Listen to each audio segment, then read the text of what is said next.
Gone Nuts. 100% guaranteed fresh coconut water delivered straight to your door. Call 876 309 6128. That's 876 309 6128. Refreshing and affordable. For more information, follow them on Instagram at Andy Gone Nuts.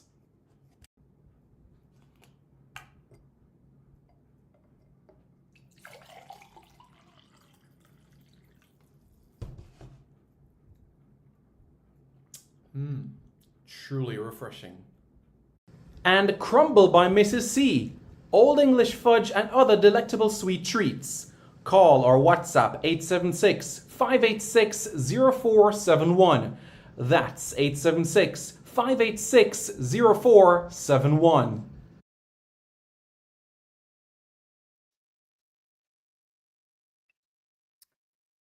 Hello, everybody. How's everybody doing? I hope you all are doing well. I'm Simon Preston, and welcome back to Reggae Boys Commentary, your platform for everything Jamaican football related. I hope you all are doing well. Thank you very much for tuning in. It's Thursday, October 14, 2025. Depending on where you are in the world, it's time you're winding down and looking forward to go into Friday. For persons in Jamaica, it's still Friday, rather Thursday afternoon. For persons who are over on the continent of Asia, they're already waking up to Friday morning. For persons in South America, they're getting ready for dinner for some of them, 6:30 p.m. in some parts of South America. You go into North America, especially the East Coast, you are looking at 5:30 at this point in time. You go on the West Coast and it's already 2:30 p.m. You go over to Hawaii and you're already a few hours back and you're getting ready to start your lunch hour in those proceedings. Quite a world that we live in. So folks, again, it is a pleasure to have everybody here. And I'm sure that everybody is aware by now that if you see a title of a video that I have, it's something that it's not clickbait, it's genuine possibility, and that is what I'm going to discuss. I would not have a title of a video and not to go into what I mean about what I said. So that is exactly what I'm going to go into at this point in time. So as everybody knows, there's been two previous videos on the channel. Every year before the Concacaf Caribbean Cup, I've done this video. 2023 and also 2024, I did this video as well. In 2023, remember we had 3 Jamaican clubs within this competition. We had Harbourview, Dunbehold, and Cavalier. Cavalier and Harbourview, second and fourth respectively. Dunbeholden were out in the group stages. 2024, we had Cavalier, Mount Pleasant, and Arnett Gardens. Cavalier won the competition, while Mount Pleasant Academy and Arnett Gardens were eliminated in the group stages, Arnett Gardens winning the CFU Club Shield. We saw what happened as a result of Arnett Gardens, rather Cavalier, going on and winning the Concacaf Caribbean Cup. It meant a bye to the round of 16, and it meant an Inter Miami victory over Kansas City set up a tie with Cavalier and Inter Miami. So again, to the title of this video, how Lionel Messi can return to Jamaica in 2026. Well, there's a number of ways that this could take place. Firstly, it could be a scenario where in the March 2026 FIFA window, Jamaica, we do what we are supposed to do, qualify for the World Cup, and who knows, an exciting friendly match ahead that lies ahead of us. But another area is Inter Miami finishing in the top 3 of the League's Cup. And if Inter Miami finishes in the top 3 of the League's Cup, then they'll qualify for the 2026 edition of the Concacaf Champions Cup. Similar with Cavalier. With Cavalier, by finishing within the top 3 of the Concacaf Caribbean Cup, they will book their ticket to the 2026 edition of the Concacaf Champions Cup. Of course, winning the competition gets you a bye to the round of 16 of the competition, while if you finish second or third in the competition, then you'll have to commence proceedings at round 1 of the competition, so that everybody is aware about how this format is. And what a moment it would be to have one of the greatest that ever played the game to be in Jamaica. We've had some really very compelling talent play on Jamaican soil, over the decades. Borussia Dortmund has played matches in Jamaica. Yeah, we know about Pele playing in matches. We know Nwanu Kanu has played in Jamaica. Javier Hernandez has played in Jamaica. And honestly, the list can go on and on. But I just wanted to make this clear before the start of the Concacaf Caribbean Cup campaign, which kicks off actually on Tuesday with Robin Hood facing Mount Pleasant Academy at the National Stadium, and then of course Cibao hosting Cavalier in a repeat of last year's final as well. So everybody is aware about that. We know the Jamaica under-15 national team has secured passage to won the Concacaf under-15 championship. And of course, as we know, many of these players were part of the squad that won the CFU under-14 Shield last year in Trinidad and Tobago. Now it's the under-14 girls now that are heading to Trinidad, and they're in a group with Bermuda, with Aruba, with Trinidad and Tobago. Top two teams advances to the semifinals of the competition. And then again with the women, we have the senior women's national team. The draw for the CONCACAF Women's World Cup qualifiers will take place on Wednesday. Wednesday, 6 p.m. Jamaica time will be that draw. And on that day, we'll get to see who will be Jamaica's teams in that group. Okay, so Jamaica will be able to see all the different teams that are in that group. So Jamaica will face a team from pot 1, a team from pot 2, a team from pot 3, and also a team from pot 4 as well. Jamaica, as a preceded team, will not face Costa Rica, Mexico, Haiti, Panama, El Salvador in the preliminaries.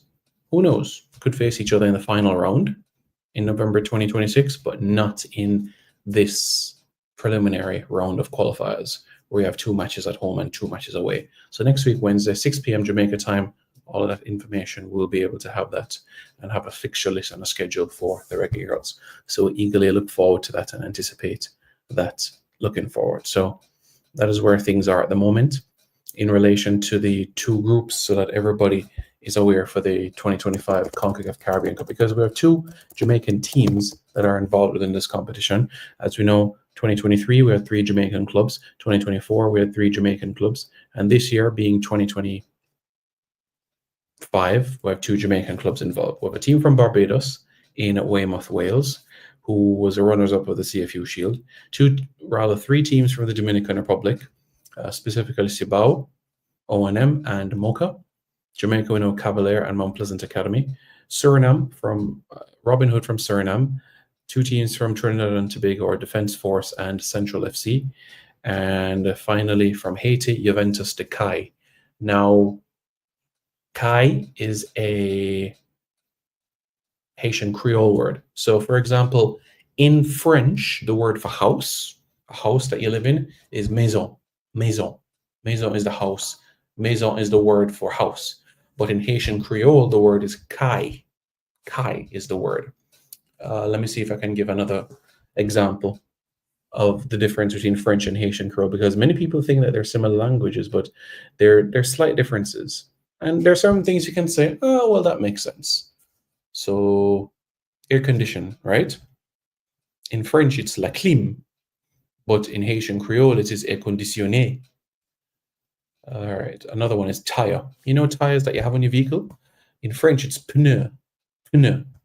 While in Haitian Creole, it's caoutchouc, caoutchouc. And it's an interesting word because caoutchouc in French means rubber.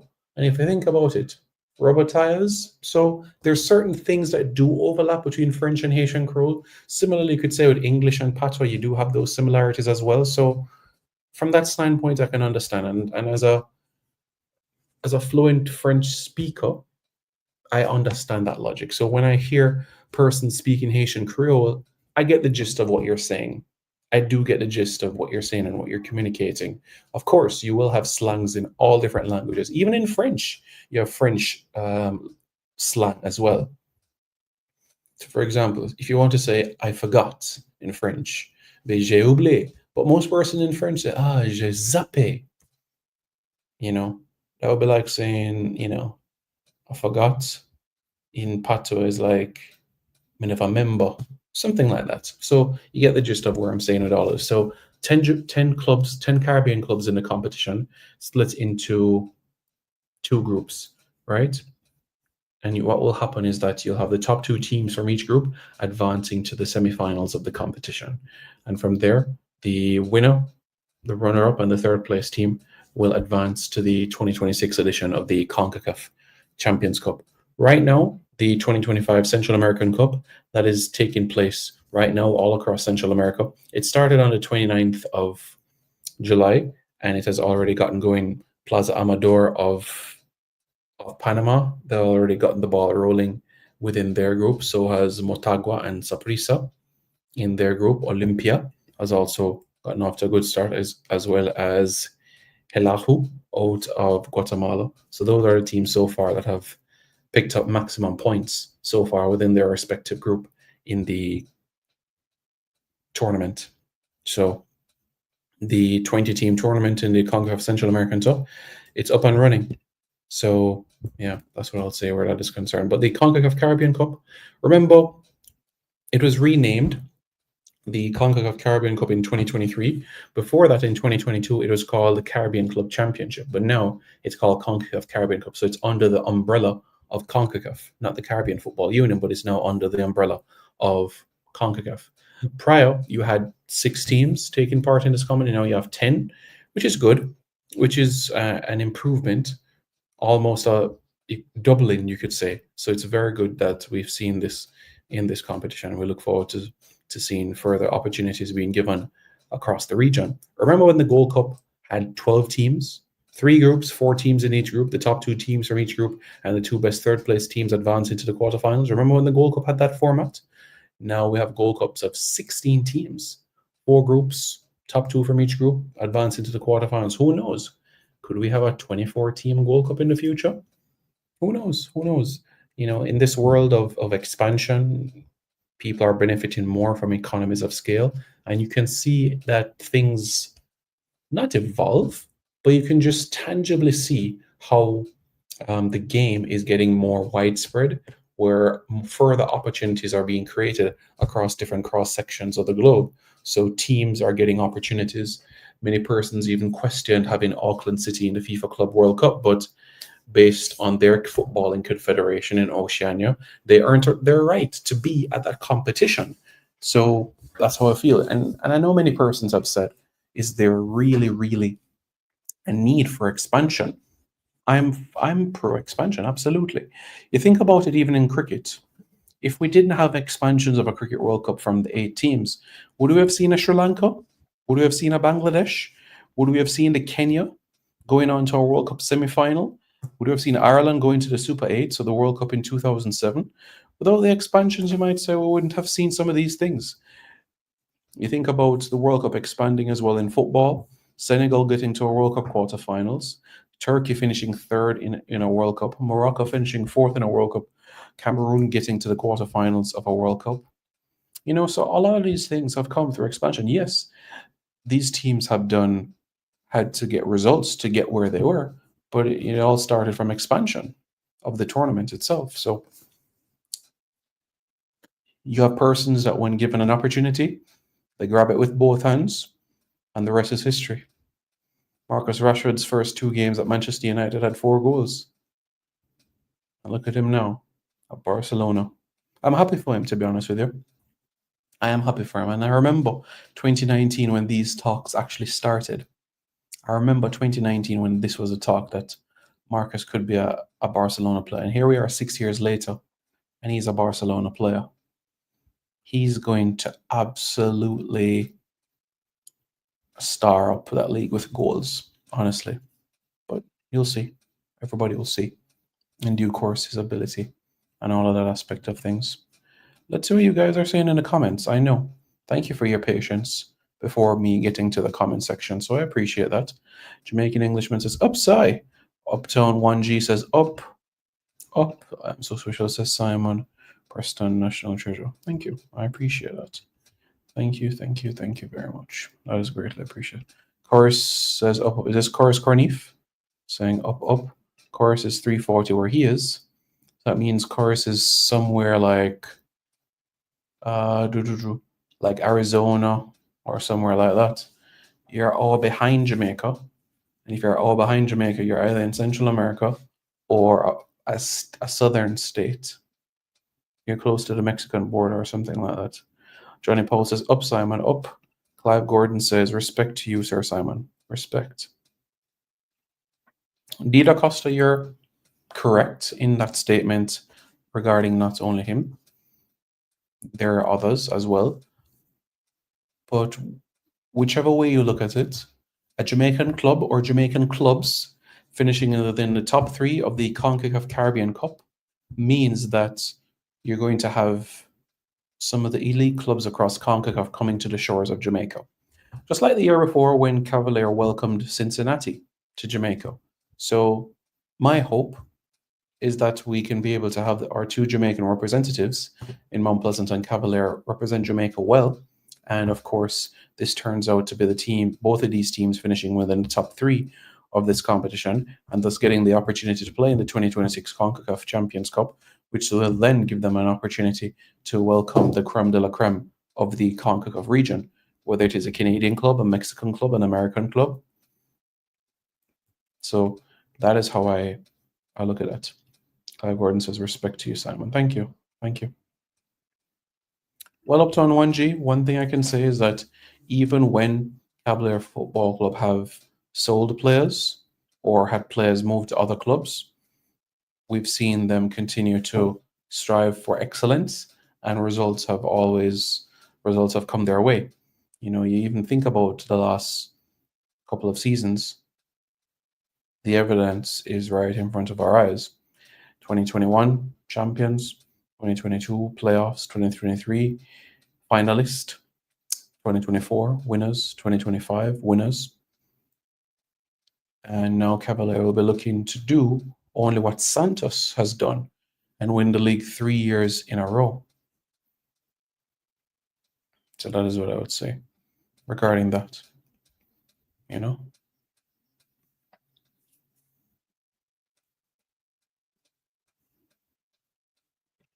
Of course, did you say Anna, let's go?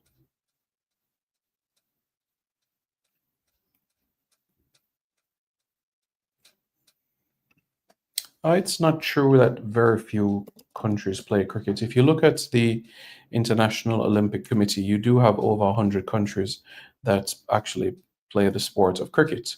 Whether you consider them elite or not is a different conversation, but you do have over 100 countries that actually play the sport of cricket. Almost as many as football. Even lacrosse as well. Lacrosse is almost played in 100 countries as well. And Jamaica is playing in England in a lacrosse World Cup at 8 p.m. Jamaica time tonight. Yeah, the World Cup is in South Korea, and Jamaica's in a group with England. Jamaica's in a group with England, New Zealand, and South Korea. And Jamaica, as we know, our professional players ply their trade within Canada and the United States. Jamaica's at another under-20 World Cup, and I'm confident that they'll get a minimum quarter-final berth based on the ability of this team.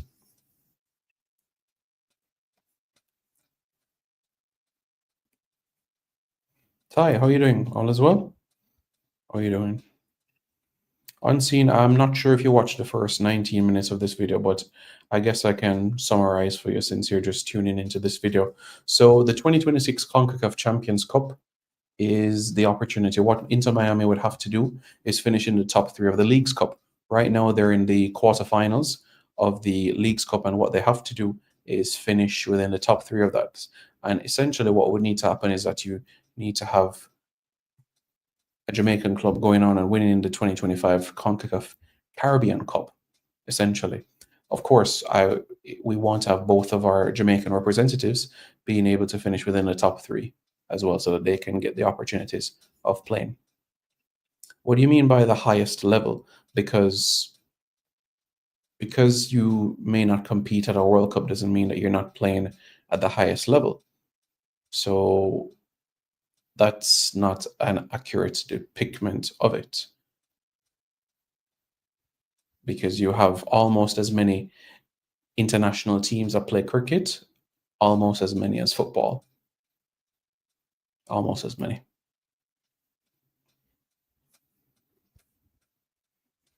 You see, you've shifted the goalpost and said Test cricket. When you look at Test cricket, matches have changed tremendously.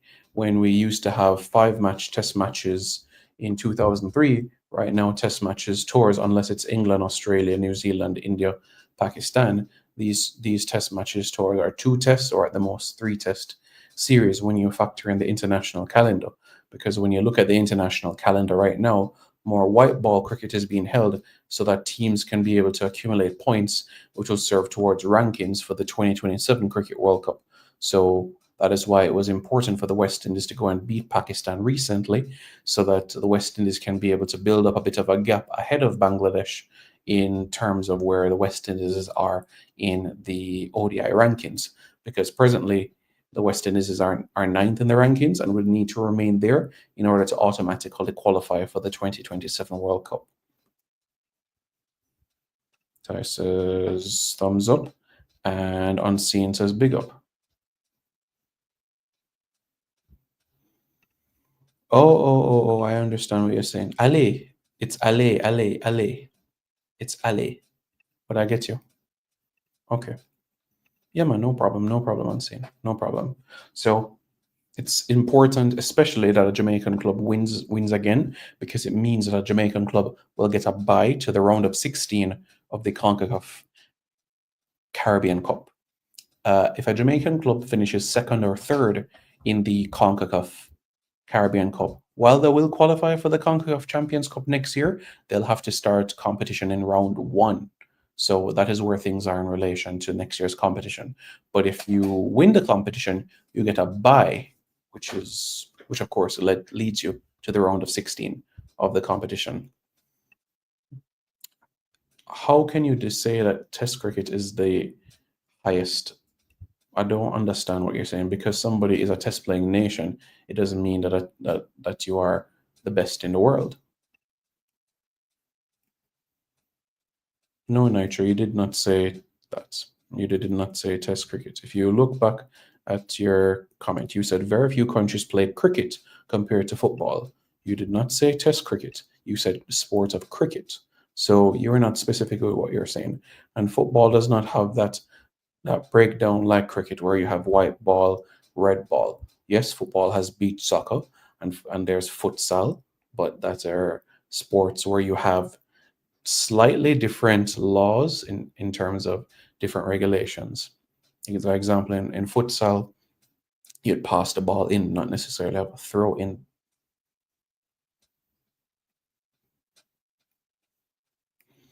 Uptown 1G, I'm not sure if you are a new subscriber or if you just started watching football recently, but in relation to whenever there are new faces within the national team, what has always transpired is that has taken place during the squad announcement.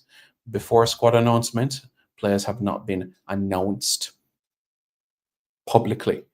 Prior to the final round of the 2014 World Cup qualifiers, Captain Burrell did a presentation where he said these are 8 faces we're looking at, but he never specified this was going to be a person getting called up. This is a person we're getting called up. And eventually, of the 8 faces there was on the screen, only 4 were eventually called up under Coach Whitmore and eventually Winfred Schaefer. So that has never been something that has been employed. So I don't know why you think that is something that will be employed. So I guess you just started watching football recently.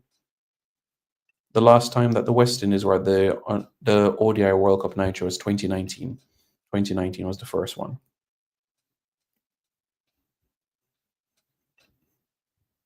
Shamar says ready for the Premier League. The EPL? The EPL? Yeah.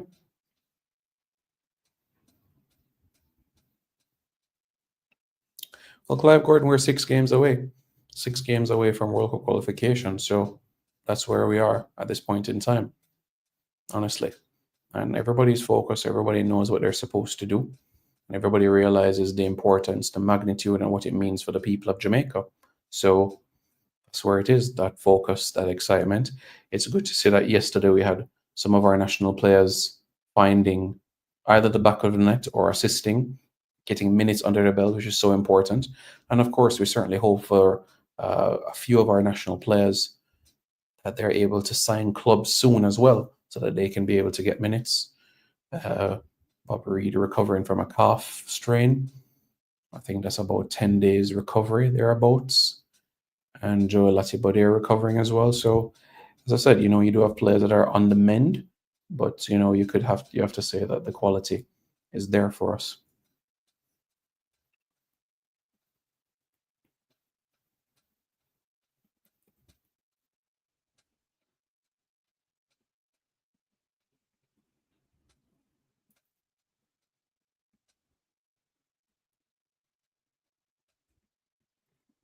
Yes, Uptown 1G, and as I've always said to you, and what I just said 2 minutes ago, is that prior to squad announcement, there's never been a situation where a new player has been unveiled to the Jamaican public, or somebody comes out and say, "Yes, we will call that."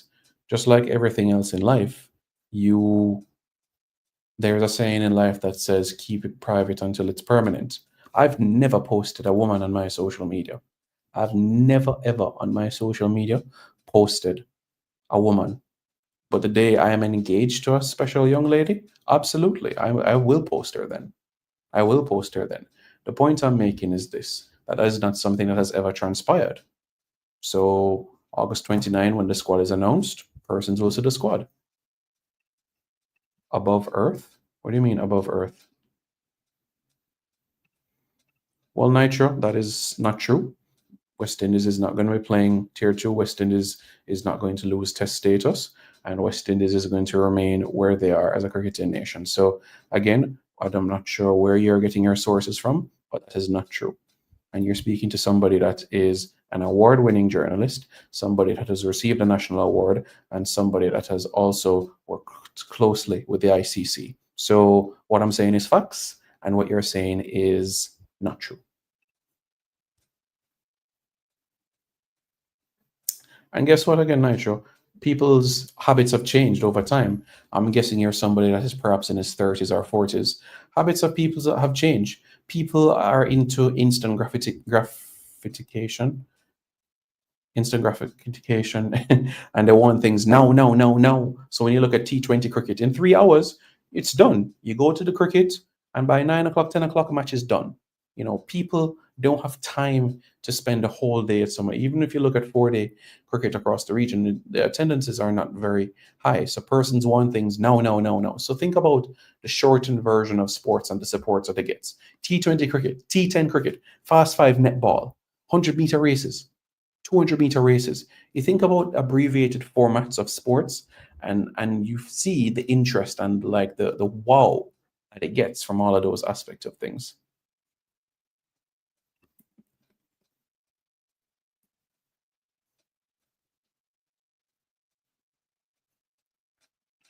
Yep, that's right. Russell scored. Gray had an assist.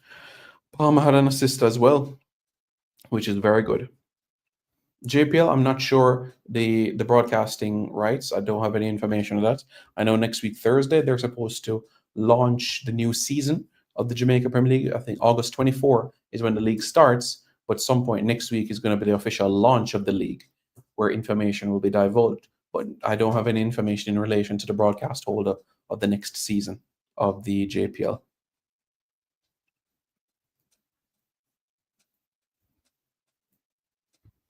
Yeah, Deshaun, I just answered you. I just answered you. I just answered you. Your way of saying what's up. And there again, you made the biggest cardinal error. The sport is football, not that S word. That's a bad word. And I didn't say you, I said people today. People today are into instant gratification, where they want things now, want things instant. Wow, six, four, wicket. That's what people want. Not many students of the game are out there anymore. Not many. But that's what the people want. And that's why you've seen many tours now comprising 5 T20 internationals, 4 T20 internationals. And we're coming from a time, I remember 2003 when Australia toured the Caribbean. There was 4 tests and 7 one-day internationals when Australia toured the Caribbean in 2003. Australia won the test series 3-1 and won the ODI series 4-3. You see? And that was the first time in a while that Australia lost 3 matches in a row. Wavell Hines with the last 2 ODIs was brilliant. We even saw Brian Lara bowling in one of the games as well. So times have changed. As I say, I remember 20 years ago where you had 4 tests in a series, 7 one-day internationals. But in life, you just see things evolving. Even when this T20 format came about, persons were resistant to this. And even many people saying that this is not cricket. There is many things like that. And now it is a multi-billion, going on trillion-dollar industry in India. And for many people, it's their breadwinner, it's their livelihood. You have persons, the IPL is 8 weeks, and you have persons that work just on the IPL, and that 8 week salary alone lets them stretch for the rest of the year. There's a billion people in India, and the opportunity that they get to work, whether it is at the gate, whether it is ancillary staff, it's just big business. Huge, huge. Think about when COVID-19 took place, yeah? They said, no, we have to finish the league one way or another. We have to play the games. And look, the IPL came back. Even in the heights of COVID-19, 2020 cricket was being played. Very much so. Very much so. It was played. Adam, how are you doing, sir? Hope you're doing well. Simon, any work? Work? No. No.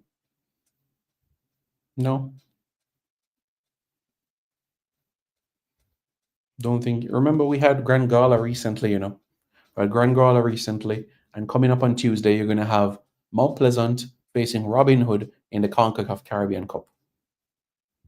And after that, we're going to have the Reggae Boys facing Trinidad at the National Stadium. The Reggae Boys against Bermuda on October 14. The Reggae Boys against Curacao on November 18. A lot of football to be played. And sandwiched in between all of that, you'll still have Cavalier and Mount Pleasant Academy having home games in the Concacaf Caribbean Cup. So lots of football. Lots of football to look forward to. I saw that. Looking at the raw data itself based on his average is one aspect of things.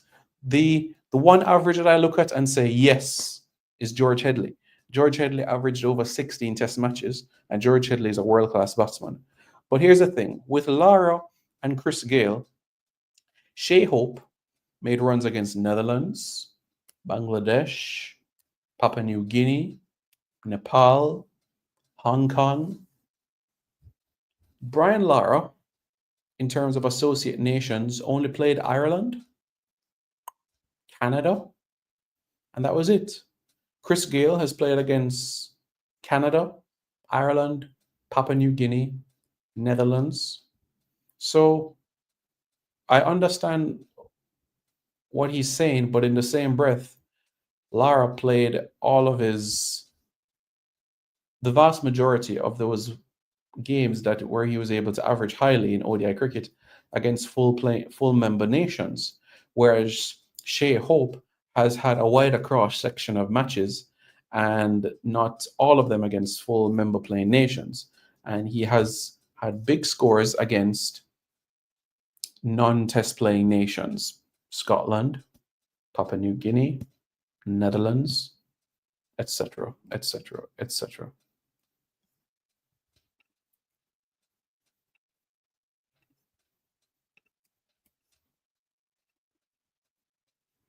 This is not who is greater than who. He just was asking about the point in relation to the score. Look, in terms of Shea Hope, my opinion of him from 2019 to my opinion of Shea Hope now, I said that Shea Hope with a strike rate of 70s in ODI cricket, for me, I think it was too slow. For me, if you're going to come in as an opener or a number 3, if you're going to be that glue of the innings, for me, you should not have a strike rate below 90. For me, you shouldn't have a strike rate below 90. And Shea Hope was having strike rates of between 60 and 70 in ODI cricket, especially at the 2019 World Cup. If you go back and watch that game, West Indies against Bangladesh at the 2019 World Cup, you'll understand exactly what I'm saying. He put a lot of pressure on Shimron Hetmyer, Jason Holder, Nicholas Puran, while he was blocking balls at the other end, while the West Indies were pushing to get a total of over 300. And even eventually, after all of that, he faced 120 deliveries and didn't get to 100 runs. So he batted 20 overs of cricket and didn't get to 100 runs. But I must say, that third ODI against Pakistan, Shea Hope has grown of age, honestly. I do think he's an asset. I do think he's an important glue to the innings, similar to Ruston Chase. I still feel that earlier in his innings, he can get into second gear. For me, he doesn't have to wait 10 balls, for me personally, to get into second gear. I think he can get into second gear by ball 8 or ball 6 because he already has the ability, the technique to strike a cricket ball. So I do think that he can come in earlier. Not come in earlier, but he can be able to be more assertive.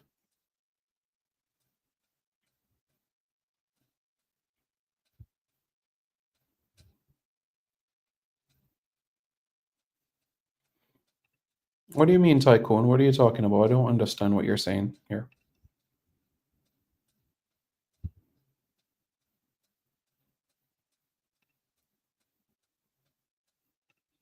You want me to compare one of the fastest bowlers of all time to Brian Lara?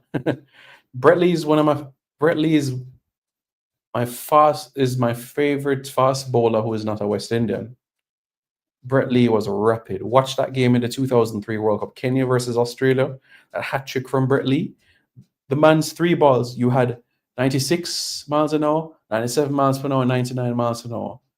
Brett Lee was rapid. And you see, every time he took a wicket, he pulled out the chainsaw. Man, Brett Lee was.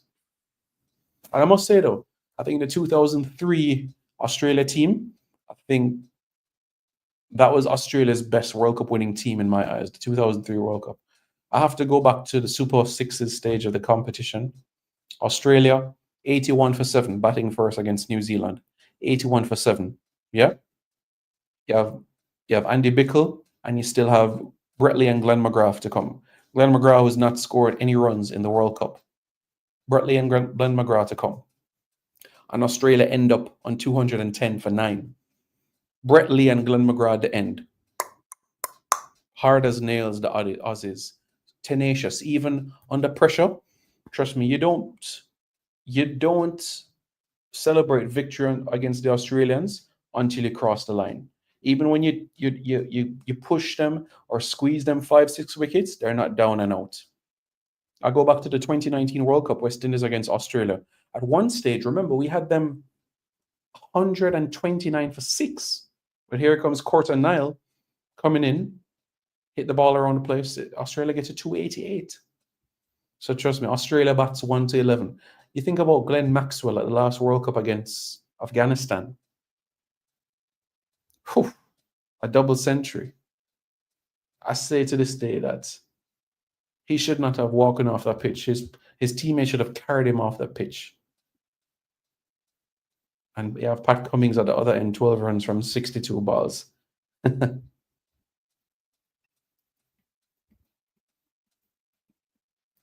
How is it a scam, Tycoon? How is it a scam? Because persons have the ability to be able to purchase a membership and also to stop a membership whenever they want to. So as a result of that, it's up to human effort. Remember, God gives us free will. So you have the ability to do what you don't want to do. And remember, there are no matches for senior men and senior women during this time frame. The only matches are taking place right now is for our junior teams, and in relation to the under 14 girls that are coming up, that can't be on JFF Live. That is on Caribbean Football Union's official platform. And same with the under 15 national team that won in Aruba recently, that was shown on Concacaf's YouTube channel. So when it comes down to broadcasting, it comes down to who has the rights for different events, which is why it was made abundantly clear in January that the only matches that you would see on the JFF Live platform would be friendlies. And that is exactly what has taken place. As the women, of course, have had a lot of friendlies in that time frame. Peru, we've seen the United States, Mexico games, match against England recently. On the men's side, the 2 games against Trinidad with the domestic squad and the Unity Cup. So it's no secret.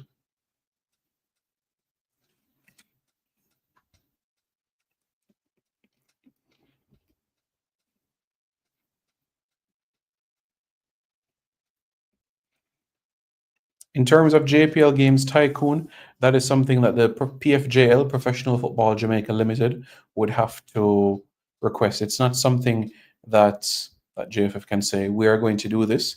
It's something that Owen Hill would have to request if that is something that they want.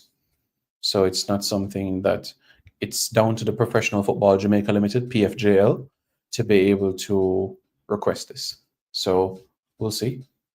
But I'm sure that they'll definitely want a television partner. So we'll have to wait and see. Well, as you know, Tycoon, I do think when you think about 7 games every week in the JPL, I do think clubs, personally, okay, you have 2 games on a Monday and 5 games on a Sunday, right? If you have 1 game on CVM, if you have 1 game on Television Jamaica, you have 1 game on TVJ Sports Network, that's 3.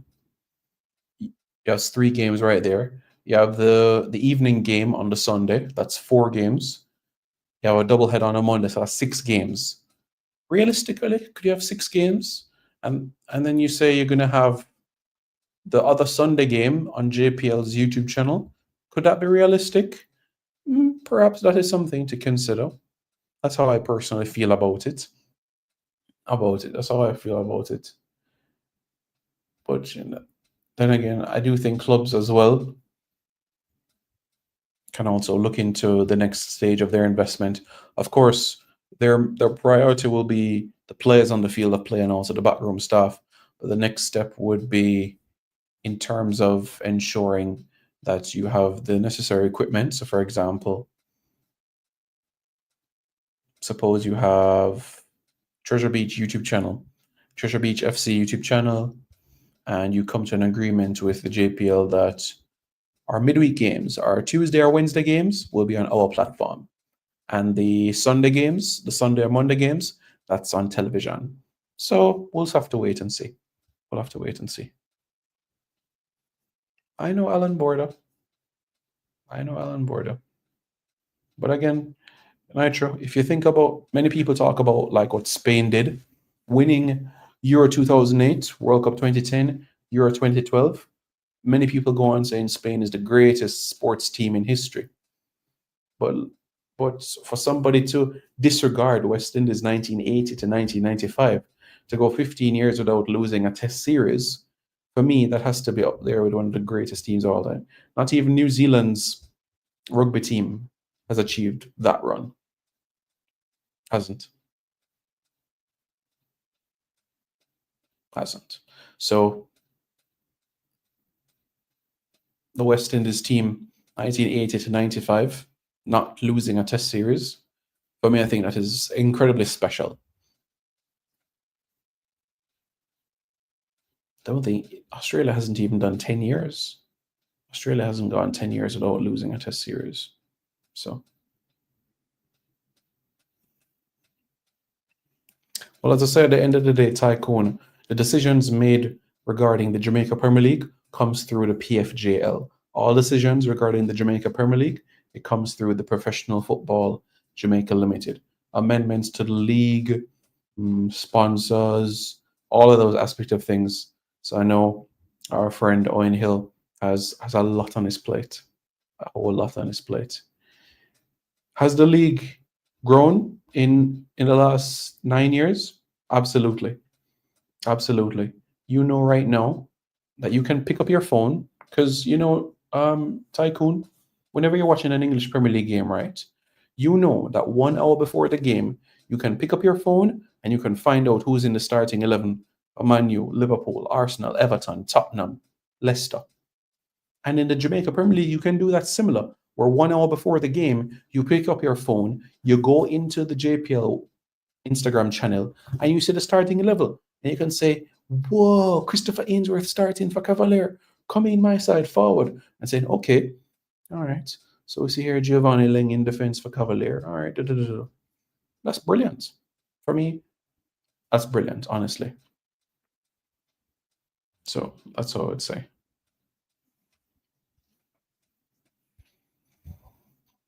That's how I look at things, 5:23 now in Kingston, Jamaica.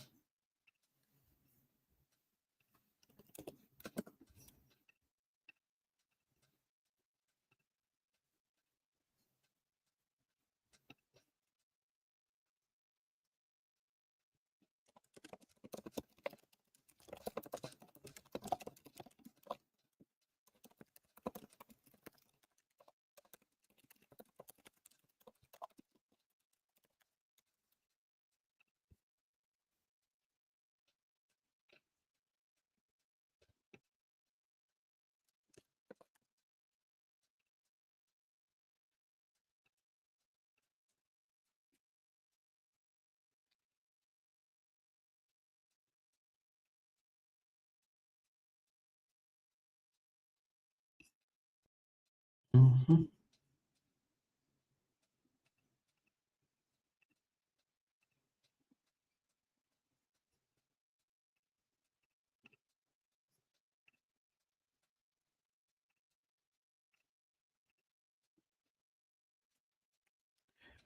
Yeah, so a lot in store from a Jamaican sporting perspective.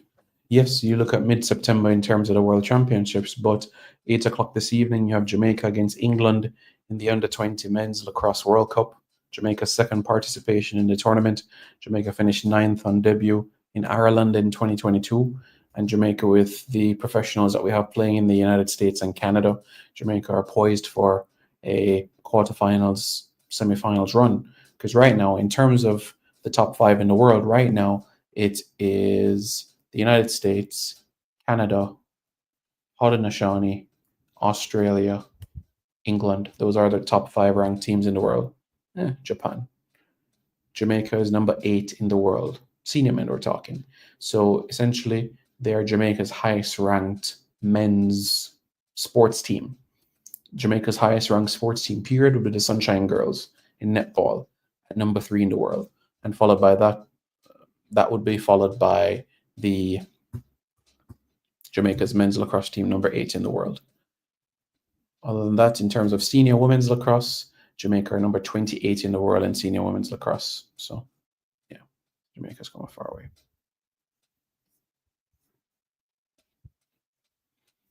You were in Jamaica? Okay, that's cool. That's cool. That's cool. Oh, Nitro, I guess you tuned in late. I guess you didn't start at the start. You didn't tune in at the start of the video. So that's why it's so important to tune in from the start of the video so that you hear everything that I say. Because you know me, I don't waste time. I go right into the video. Yeah, Bobby Reed has a calf strain, so that's 10 to 14 days in terms of recovery. Joel Latibodier has a bruised bone, so that's 2 weeks. Remember, in regarding to Damian Lloyd, the season hasn't started in Saudi Arabia. And in relation to Pinnock played for Brentford in a preseason game against Mönchengladbach. Remember, they played the German side twice. And Ethan Pinnock played on the Sunday. They played on the Saturday and the Sunday, or the Friday and the Saturday, one of the two. And Ethan Pinnock played.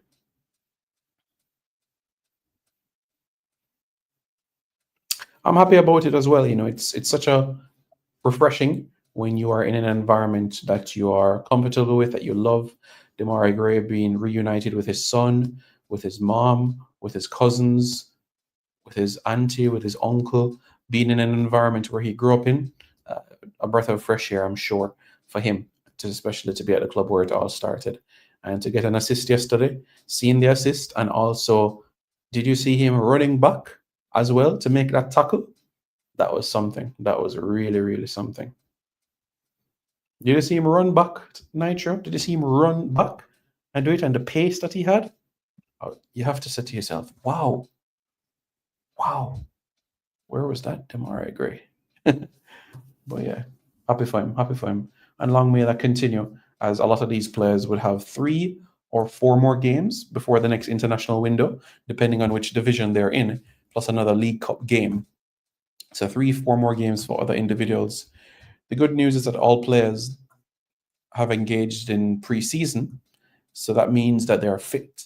So when it comes now to match sharpness, the minutes, that is what we hope for now for our respective individuals. Yeah, rapid. Clive says he'll be at the game on the 9th. Okay. But Clive, you live in Atlanta right now. You live in Georgia right now. Actually, you can go from Atlanta to the Carolinas and Carolinas to Bermuda. And you can watch the game on the 5th. Because as you know already, you have about 1,000 Jamaicans that live in Bermuda. So you're not actually far from Bermuda. So yeah, just wanted to share that with you as well. So not far. You're not far. You're not far at all.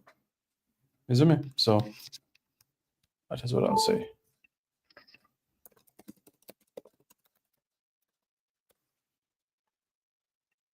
Not bad, eh? Nope, no information about that, Nitro. As you know, when it comes to players moving clubs, you have different stakeholders that are involved in the process. So it's not a situation like You just have that. You have the agent, you have the player, you have the club that you're going to be signing as well, and you have different. Those are three important stakeholders. And even if you have one stakeholder, or one of the three, that doesn't see eye to eye with a line on a contract with our next club, then those talks can stall for days. It could be a situation where a player has to agree to this before this can happen. A club has to be in a situation where, okay, if I'm bringing in this player, then that means that this position is covered. So I need to think about the player after this player. So there's a lot of thinking that comes into these aspects of things as well. So yeah.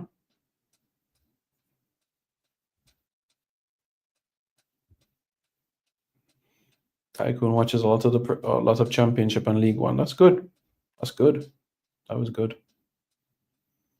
Well, Nitro, he's impressing. He's impressing.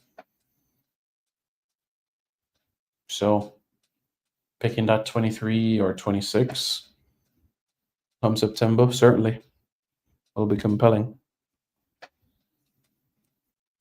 But in 2 weeks and 1 day, we'll all find out. So yes, folks, thank you very much for tuning in. I appreciate it. I know I don't normally speak this long into a video. I normally go straight to the point, but I appreciate your feedback. I do. So thank you very much, everybody. Let's make the National Stadium like this. There's nobody in the world that can tell me that this is not the most beautiful picture that you've ever seen in your entire life, because this is what we're going to replicate at the World Cup next year. And seeing our people unite is one of the best things ever. So, no, he's not doing commentary for West Ham United. He's a pundit, which means that there are selected games that he'll appear in terms of punditry. Most likely, you'll have him involved in relation to the UEFA Europa League and also Champions League game encounters. But it does not mean that he's finished from playing in professional football. You're welcome, Clive. Yeah, we said that. He's a pundit, and he's not the first person to be involved in punditry and also involved in football at the same time. Joby McAnuff was a pundit and a manager at the same time as well for his time at Leyton Orient. So, folks, thank you very much for tuning in. Don't forget to like, share, comment, and subscribe to Reggae Boys Commentary for more content. And see you all very, very soon. This video is brought to you by Andy Gone Nuts. 100% guaranteed fresh coconut water delivered straight to your door. Call 876-309-6128. That's 876-309-6128. Refreshing and affordable. For more information, follow them on Instagram at Andy Gone Nuts.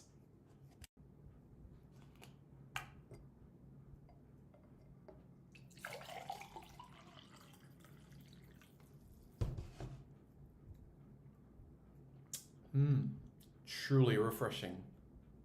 And Crumble by Mrs. C. Old English fudge and other delectable sweet treats. Call or WhatsApp 876-586-0471. That's 876-586-0471.